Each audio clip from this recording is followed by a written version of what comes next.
आज की वीडियो में मैं आपको बताऊंगा कि आर्मी में कौन कौन से रैंक होते हैं और किस रैंक की कितनी सर्विस होती है। पूरे वीडियो आपको क्लियर करूंगा बिल्कुल अपनी आसान भाषा में। फ्रेंड्स, कल मैंने पैरा स्पेशल फोर्स कमांडो की वीडियो बनाई थी, आप लोगों का बहुत प्यार मिला, मुझे बहुत अच्छा लगा और आपके बहुत सारे कमेंट्स आए हैं। तो कल है संडे, कल मैं आप लोगों का पूरा वीडियो ही पैरा स्पेशल फोर्स के बारे में बताऊंगा। तो फ्रेंड, उसमें एक ने लिखा था कि पैरा में डायरेक्ट एंट्री नहीं होती है। जी हाँ मेरे फ्रेंड्स, जब मैं 2016 में रिटायरमेंट हुआ था तब तक भी ऐसा नहीं होता था। आप डायरेक्ट पैरा स्पेशल फोर्स में नहीं जा सकते थे।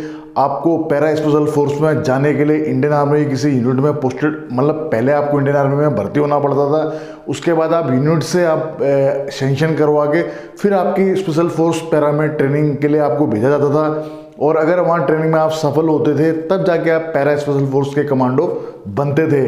लेकिन अभी 2 साल पहले ये हो चुका है चेंज। अब आप, अगर आपके फादर, आपके ब्रदर या आप वॉर विडोज के बच्चे हैं तो भी आप, अगर आपका रिलेशन सर्टिफिकेट है तो भी आप पैरा एसएफ में भर्ती हो सकते हैं। और उसके लिए कल मैंने वीडियो बनाई थी, आपने देख ही लिया होगा। जिन्होंने नहीं देखा है उनको लिंक डिस्क्रिप्शन में मिल जाएगा, साथ ही आई बटन में भी। तो अब आप पैरा स्पेशल फोर्स में भी जा सकते हैं। और इसके बाद और भी बहुत सारे आप लोगों के कमेंट्स आए थे। कल पूरा हर चीज़ आप लोगों का मैं क्लियर करूंगा।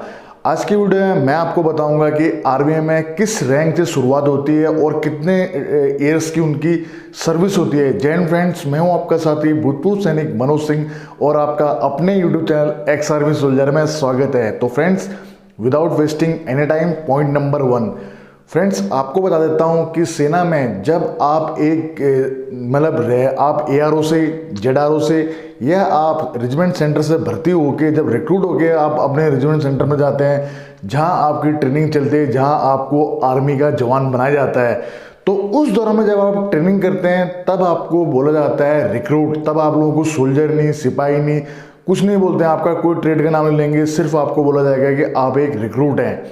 और जैसे ही आपकी 32 वीक की आपकी ट्रेनिंग कंप्लीट हो जाती है, उसके बाद में फिर आप बनते हैं टीसी यानी कि ट्रेनिंग कंप्लीट। और जैसे आपकी कसम परेड हो जाती है फिर बनते हैं आप टीएस यानी कि ट्रेंड सोल्जर। और फिर जाके आपके नाम के आगे पर आपका जैसे ट्रेनिंग पूरी होगी, तो जैसे ग्रेनेडियर में तो ग्रेनेडियर, अगर मैं किसी का राइफलमैन लिखते हैं, किसी का सिपाही लिखते हैं, कोर में है तो वहाँ पर भी आपका सिपाही, या आपका जैसे आप सिग्नल्स में हैं तो सिग्नल्स मैन, यानी कि स्टार्टिंग का पहला जॉब यही होता है, यानी कि आपका सोल्जर का। तो फ्रेंड्स, बताना चाहूँगा कि एक सोल्जर, अगर आप आगे प्रमोशन नहीं लेते हैं या आपको प्रमोशन नहीं मिलता है, तो एक सोल्जर या आपका जो पहला प्रमोशन होता है वो होता है लांस नायक का। तो एक सोल्जर, जिसको आप सिपाही भी बोल सकते हैं, या एक लांस नायक की जो सर्विस होती है वो होती है आपकी 17 ईयर्स, यानी कि 17 साल उसकी कलर सर्विस होती है, यानी कि उसकी जो मैच्योर सर्विस होती है वो होती है 17 ईयर्स। और अगर आप अपनी सर्विस बढ़ाना चाहते हैं तो आपको 2 साल का एक्सटेंशन पीरियड मिलता है। फ्रेंड्स, उसके बाद जो नेक्स्ट रैंक होता है, जैसे आप लेफ्टिनेंट बन गए, लेफ्टिनेंट के बाद में आप बन जाते हैं नायक। और नायक बनने के बाद में आप, मान लीजिए आप 8 साल में नायक बन जाते हैं, तो उसके बाद में भी आपकी जो एक मैच्योर सर्विस होती है उसका ड्यूरेशन होता है 22 ईयर्स, यानी कि एक नायक की सर्विस होती है सेना में 22 साल। और 2 साल का एक्सटेंशन पीरियड वो आप पे चॉइस डिपेंड करता है कि आप उसको लेना चाहते हैं या नहीं लेना चाहते हैं। तो फ्रेंड्स, नायक के बाद में फिर बनते हैं आपके हवलदार। और हवलदार की जो कलर सर्विस होती है वो होती है आपकी 24 ईयर्स।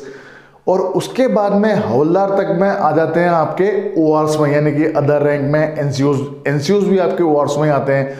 उसके बाद में फिर बनते हैं नायक सूबेदार, जिसमें आपने देखा होगा कि एक चिंदी और एक स्टार लगता है, तो वो रैंक होता है फौज में नायब सूबेदार साहब का। और वहाँ के बाद में, तब आपको बता दूं कि लास्ट नायक को उस्ताद बोला जाता है, नायक को भी उस्ताद बोला जाता है, हवलदार को हम लोग रिस्पेक्ट में मेजर बोलते हैं। और जैसे स्टार लगता है फिर उसके बाद में हम ही नहीं, अधिकारी वर्ग भी उनके नाम के आगे साहब वर्ड यूज़ करते हैं, यानी नायब सूबेदार साहब। और उसी प्रकार जो नायब सूबेदार साहब की जो सर्विस होती है वो होती है 26 ईयर्स की। और उसमें 2 साल का जो एक्सटेंशन पीरियड मिला के हो जाती है 28। वो भी डिपेंड करता है कि वो लेना चाहें नहीं लेना चाहें। और नायक सूबेदार के बाद में जो नेक्स्ट प्रमोशन होता है वो होता है सूबेदार का। नायक सूबेदार और उसके बाद में सूबेदार का। और सूबेदार की जो सर्विस होती है वो होती है 28 ईयर्स, यानी कि 28 साल। और 2 साल का होता है उनका एक्सटेंशन पीरियड, वो डिपेंड करता है लेना चाहे नहीं लेना चाहे। फ्रेंड्स सूबेदार के बाद में फिर जो नेक्स्ट प्रमोशन होता है वो होते हैं सूबेदार मेजर साहब। यानी कि एक आपकी जानकारी बता दूं कि एक बटालियन में इन्फेंट्री बटालियन हो चाहे कोर बटालियंस हो, वहाँ पर एक बटालियन में एक यूनिट का एक सूबेदार मेजर साहब होते हैं, सूबेदार मेजर साहब। और उसी प्रकार बटालियन के जैसे कमांड, जैसे पूरी बटालियन के हेड होते हैं कमांडिंग ऑफिसर्स, तो वैसे उस बटालियन के मतलब ओआरएस लेवल के या जीसीओ साहब के लेवल के जो हेड हो गए वो होते हैं हमारे सूबेदार मेजर साहब। तो फ्रेंड्स सूबेदार मेजर साहब के बाद में जो नेक्स्ट प्रमोशन होता है वो ऑन सर्विस हो सकता है और आपके आफ्टर रिटायरमेंट भी हो सकता है। तो उसका जो नेक्स्ट प्रमोशन होता है वो बनते हैं आपके, अच्छा हाँ, सूबेदार मेजर साहब की जो सर्विस होती है वो होती है आपकी अगर आप मान लिया जाए 28 साल में मान लिया जाए अगर आप सूबेदार मेजर बन जाते हैं तो 4 साल की सर्विस बढ़ जाती है, यानी कि 32। अगर आपकी 32 अगर आप 30 ईयर्स में अगर आप सूबेदार मेजर बनते हैं तो आप 4 ईयर्स यानी कि आप 34 ईयर्स की आपकी सर्विस हो जाती है।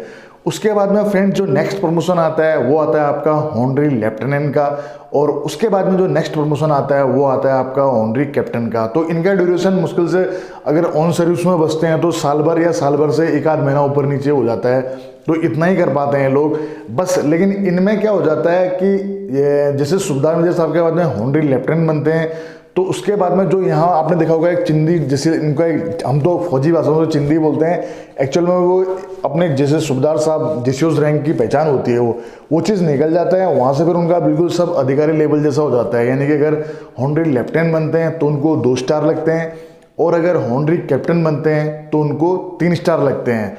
ये तो हो गए फ्रेंड्स आपके बिल्कुल जो मैंने बता दिया आपको, सिपाही से लेके आपका फाइनल जो रैंक होता है अपने ओआरएस लेवल से अगर बंदा भर्ती हो जाता है तो ऑनरी कैप्टन तक जाता है। जीसीओ रैंक की जो ग्रेड पे होती है वो 4200 होती है, उसी प्रकार जो हवलदार की ग्रेड पे होती है वो होती है 2800 रुपये। तो फ्रेंड्स कल की वीडियो में मैं आपको पूरा पैरा स्पेशल फोर्स के डाउट क्लियर करने की कोशिश करूँगा। तो फ्रेंड्स वीडियो अच्छा लगा हो तो इस वीडियो को भी अपना प्यार दें, आपको पता लगी गया होगा किस रैंक की कितनी सर्विस होती है। दोस्तों सब्सक्राइब कीजिए एक्स आर्मी सोल्जर को डिफेंस की सबसे सटीक और सबसे आसान भाषा में जानकारी के लिए, साथ ही बेल आइकन को प्रेस करें ताकि आपको नोटिफिकेशन सबसे जल्द मिले।